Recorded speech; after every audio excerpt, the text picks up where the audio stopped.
आज सभागृहामध्ये उपमुख्यमंत्री एकनाथ शिंदेंच्या वक्तव्यानं सगळ्यांचं लक्ष वेधलं। ते म्हणजे काहींनी सिद्धिविनायक मंदिरातील दानपेटी लुटली असं वक्तव्य उपमुख्यमंत्री एकनाथ शिंदे यांनी केलं आणि त्यांनी हा आरोप केला। तर एकनाथ शिंदे यांनी आदेश बांधेकरांकडे त्यांचा हा रोख होता, तसंच तेव्हाच्या मुख्यमंत्र्यांनी या सगळ्या संदर्भात चौकशीचे आदेश का दिले नाहीत असा सवाल सुद्धा उपमुख्यमंत्री एकनाथ शिंदे यांनी उपस्थित केला। तर एकनाथ शिंदे यांनी उद्धव ठाकरे यांच्यावर सुद्धा या निमित्तानं निशाणा साधला।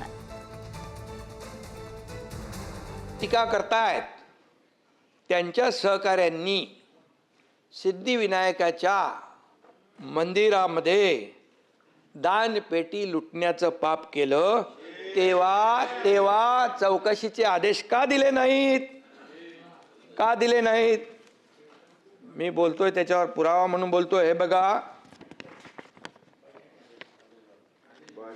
हे बघा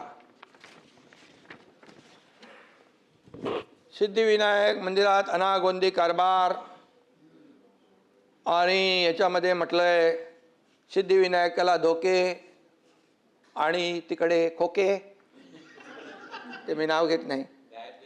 हे बघा, ही बातमी आहे, हे मी बोलत नाही आहे। मनसेचे किल्लेदार यांनी प्रेस कॉन्फरन्स घेऊन हे त्यावेळेस हे केलेलं आहे। तर आपण पाहतो एकनाथ शिंदे यांनी उद्धव ठाकरेंवर या निमित्तानं निशाणा साधलेला आहे। तर काहींनी सिद्धिविनायक मंदिरातील दानपेटी लुटली आहे असं त्यांनी म्हटलेलं आहे, तसंच काही पुरावे सुद्धा त्यांनी सादर केले आणि या संदर्भात आपण प्रतिक्रिया जाणून घेऊयात। आपल्यासोबत ठाकरे गटाच्या नेत्या सुषमा अंधारे उपस्थित आहेत। सुषमाताई, स्वागत आपलं बुढारी न्यूजवर। काय म्हणाल या वक्तव्याविषयी उपमुख्यमंत्र्यांच्या? एकनाथ शिंदे हे आमचे विरोधक असले तरी राज्याचे उपमुख्यमंत्री आहेत आणि राज्याच्या उपमुख्यमंत्र्यांकडून अतिशय जबाबदार विधानाची अपेक्षा आहे। देवेंद्र फडणवीसांच्या सारखी बेजबाबदार विधानं त्यांनी करू नयेत, कारण 2017 ते 2023 या काळामध्ये आदेश बांदेकर हे निश्चितपणे या सिद्धिविनायक ट्रस्टवर कार्यरत होते। पण ते एकटे त्या ट्रस्टवर कार्यरत नव्हते, तर त्यावेळेला त्यांच्या समवेत भाजपा सुद्धा त्यांच्यासोबत होती। विशेष म्हणजे 2022ला या संबंधाने जो प्रश्न उपस्थित केला होता तो सदा सरवणकरांनी उपस्थित केला होता आणि सदा सरवणकरांनी डिसेंबर 2022ला जेव्हा याच्यावर प्रश्न उपस्थित केला तेव्हा तत्कालीन मुख्यमंत्री हे देवेंद्र फडणवीस होते। मग जर सरवणकरांनी प्रश्न उपस्थित केला तर लगेचच त्यावर त्या काळी देवेंद्र फडणवीसांनी चौकशीचे आदेश का दिले नाही?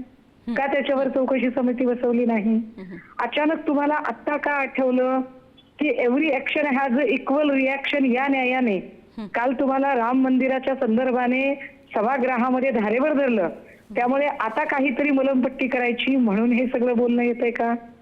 मला असं वाटतं की स्वतः श्री आदेश बांदेकर यांनी सुद्धा या संबंधाने माध्यमांशी विस्तृत प्रतिक्रिया दिली आणि त्यांनी या उपर सांगितलं की जर तुम्हाला याच्यात एकही सहीचा वाउचर दिसला तर तुम्ही अगदी सिद्धिविनायकाच्या प्रांगणात फाशी द्या।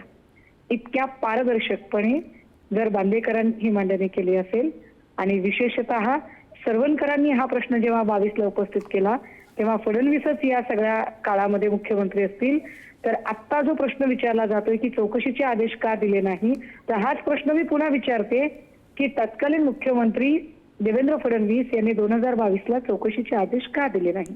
अगदी अगदी अगदी बरोबर। धन्यवाद सुषमाताई आमच्याशी बोलल्याबद्दल। तर आपण पाहतोय की केवळ ॲक्शनला रिॲक्शन द्यायची म्हणून हे आरोप केले जात आहेत आणि जर विरोधकांनी राम मंदिराच्या देणगी घोटाळ्याचा प्रश्न उचलून धरलाय, हे प्रकरण लांबवलेलं आहे, हे प्रकरण उचलून धरलंय आणि म्हणून केवळ आणि केवळ सिद्धिविनायकाचा मुद्दा आता उपस्थित करण्यात आला असं सुषमा अंधारे यांनी म्हटलं।